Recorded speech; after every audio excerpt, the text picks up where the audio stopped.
Photosynthesis happens inside the chloroplast, which is an organelle found inside plant cells. As we mentioned in the previous video, light energy from the sun combines with H2O from the soil and CO2 from the air to produce glucose and oxygen. Glucose is a source of energy used by plant and animal cells. Oxygen is also a product of photosynthesis and is essential for cellular respiration in plants and animals as well. Inside the chloroplasts, which can change shape to capture more or less sunlight, you will find thylakoids, which trap sunlight inside the chloroplast. They're found in stacks called granum, and this is where photosynthesis actually occurs. Cellular respiration. The products of photosynthesis are the reactants of cellular respiration.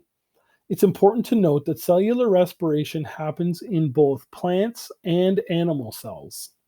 But don't forget that only plants can carry out photosynthesis.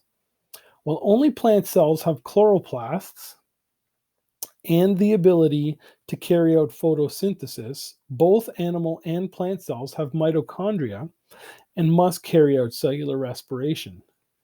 The sugar, or glucose, produced by plant cells during photosynthesis, in addition to oxygen taken in by the organism, is used in the mitochondria to produce CO2 and H2O and energy that is usable by the organism.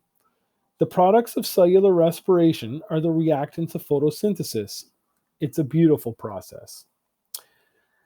And here's a really quick demonstration of how grade 9 and 10 science comes together. The sun gives energy to everything on Earth. Using CO2 from the air and H2O from the soil, plants perform photosynthesis in their chloroplasts. Primary consumers eat the plants, also known as producers, to get the glucose that was produced by photosynthesis in the plants. Animals convert the glucose and the oxygen that they consumed into carbon dioxide, which is exhaled,